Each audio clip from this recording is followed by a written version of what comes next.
Hi guys, it's Xenia. Welcome back to my channel.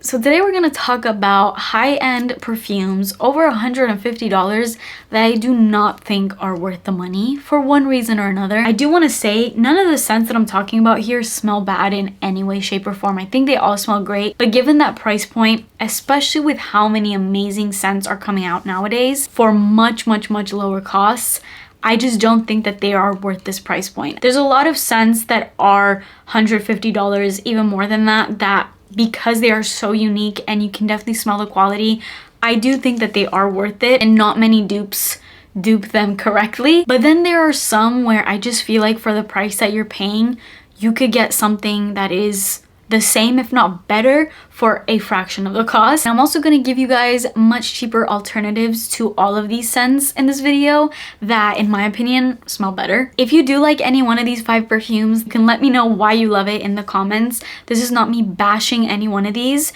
Again, like I said, none of these smell bad.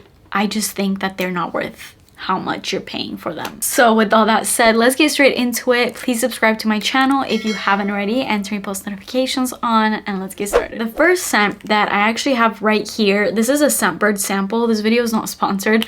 I just have had this sample for a little while and I really wanted to try this perfume because it was right up my alley. This is by Montau and it's called Lucky Candy. I remember when this first came out, I was so excited for it because I don't think Montau has done many candy sweet like kind of scents, and I'm all about that. So obviously I really wanted to try this. So when I got the opportunity to work with Scentbird, this was one that I had to try, and after I tried it, I was really glad that I had a little sample of it and hadn't just blind bought it or something, because it's a little lackluster. It's actually very lackluster for what it is. The full-size 100ml bottle for this perfume retails for $180 on the Montau website. By no means is this bad. I think this smells incredible actually. Now the perfume that this smells so much better than, the quality is just a lot more there, and it doesn't really have the synthetic scent that this one gives me, is Givenchy's Irresistible. This is one of my favorite scents ever because the juicy sweetness and then the freshness is just so good. It smells like pear candy. It's intoxicating, and I think that scent is much more well done than this. Now Irresistible is not necessarily an affordable scent, but it is a lot cheaper than this, and for the quality I think it is much more worth the price point. Also, considering this is called Lucky Candy, I'm getting way more florals in here than candy. You do get a lot of sweet in the notes, but that's not really translating for me in the actual fragrance. There's honey, cacao, marshmallow, coconut, toffee, vanilla. Those are just a few sweet notes that are in the notes of this, and apart from maybe like a little vibe of sweet, I mostly get white florals in here and like a citrus kind of smell with a touch of sweetness, whereas I feel like if you're naming a perfume Lucky Candy, it should be a lot more candy. So that's the first one I do not think is worth it. Next up, this scent, maybe I'm cheating a little by not recommending this because I haven't even smelled it, and I know you're like, girl, you haven't even smelled this and you're saying you don't like it, like what? But I just don't think it's worth this price point for this type of scent profile. That's why I'm kind of including it in this, so you can take this review with a grain of salt. This is actually a new release from Chanel. It is Chanel Chance Eau Splendid. The full-size 100ml bottle of this retails for $176. By the way, all these prices are before tax, so it's like a decent amount more than $176.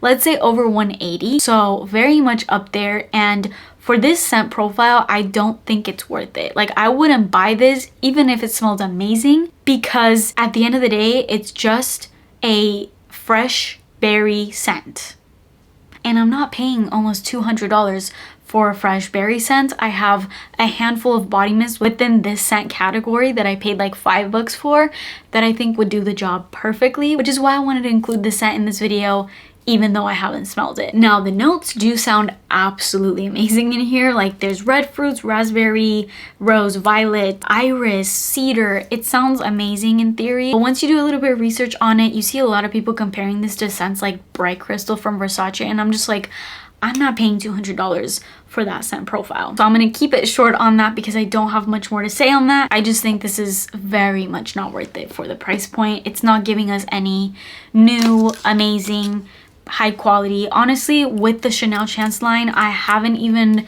found them very long lasting, although I do think that that differs from one person to the other, because I remember I had my Chanel Chance Otandra and I ended up giving it to my mom because it did not last on me at all, and on her, she said it would last on her forever and she would get compliments. I didn't have that same experience. So I mean, at the end of the day, perfume is subjective, so what's one person's experience is not the other's. So definitely take everything that you hear as far as perfume reviewers with a grain of salt. You have to test scents out for yourself. But for me, this line just hasn't been worth the money for many reasons. Not necessarily smells bad, but just like doesn't last, too overpriced for what you get. Next one, this is the most expensive scent that I have here, and I recently got a chance to smell it, and I'm very disappointed in this because I made a video a little while back where I was talking about new perfume releases, and I included this perfume. This is by MFK. They don't release perfumes very often,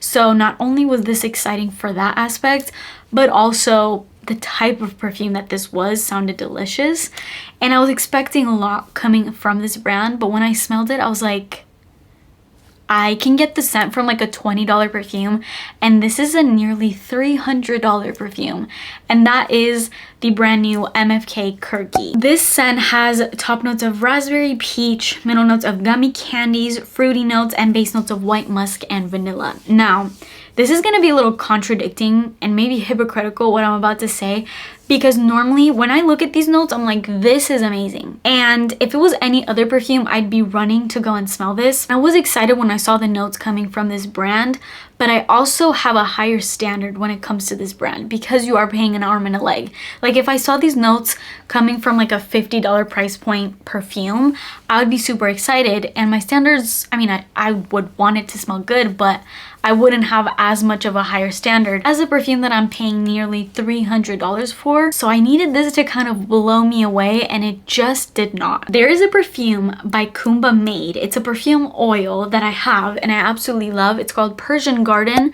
When I smelled it, that's what I got from this scent. And I saw on Fragrantica, that is actually one of the first perfumes that it's compared to. That perfume oil you can get for I think $10 to $15. And this is a nearly $300 perfume. Like, make it make sense. This was really disappointing for me. It's like a juvenile scent, which again, I love. But coming from this brand, I would hope that all of the notes in here, being that they are more juvenile notes, I would have hoped that they were done in more of a high quality, something different, unique kind of way. And it just wasn't. Again, just like good scent, not worth the price. And then speaking of the Chanel Chance line, I also am going to talk about Chanel Chance Otandra. Same price point as Splendid, $176 for the 100 ml. Like I said, I decluttered this because it didn't last on me. Very generic scent profile. It was just like warm pink floral fruity scent.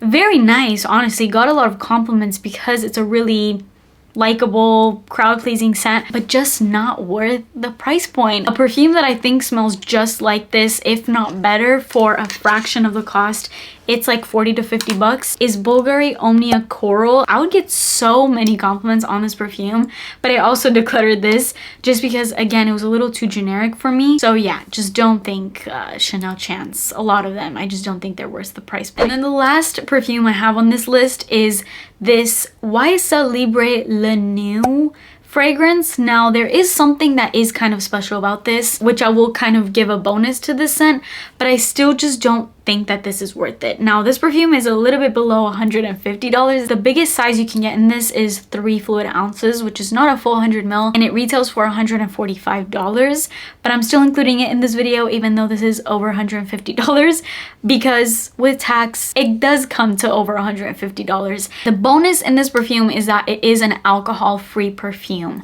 which is nice if you maybe have sensitivity in alcohol in fragrances. It's nice, but I think there's a lot of other perfumes that are alcohol-free that smell much better at a lower cost. And this one, given the scent profile, it smelled pretty much like all the other Libres to me. Maybe a little bit more emphasis on the white florals. But I think if you like the scent profile of Libre, just get Libre Intense. That is the absolute best Libre to ever exist. It is absolutely intoxicating, seductive, sexy, such a good scent. And if you're looking into this line, go for Libre Intense. It is around the same cost, so definitely up there, but that's a perfume where in my opinion is worth it because the scent is strong, it's amazing, it's unique. Maybe not so much anymore because there's a lot of dupes for this perfume, but still really great. It lasts forever. The scent, I mean, you will get so many compliments with this scent, so it's just not worth it for me. I think it was kind of just a waste for this perfume to even come out with because it's just not groundbreaking in any way, shape, or form. It literally just smelled like all the other Libres, but just an alcohol-free reformulation. And with that said, I would say most of the YSL Libre flankers, other than the original and the intense, I do think the original is nice, but other than the original and the intense version, the intense being my absolute favorite because it has that delicious vanilla within the scent, every other flanker, which I know there's been a few, none of them to me are worth it. So I will add those on this video as well because every one of them that I smelled has just smelled like the original. There's just no difference in them. So there's no point in you paying over $150 if you have the original. If that's the only scent that you have, then yeah, okay. But just pick one. If you have one, you don't need any of the others. That is it for this video. I hope you guys enjoyed it. Let me know what you think is a perfume that is maybe overrated, very pricey, that you don't think is worth the money. Leave me your #1 scent you don't think is worth it in the comments. That is it for me today. Please subscribe to my channel if you haven't already and turn your post notifications on, and I will see you in my next video. Bye.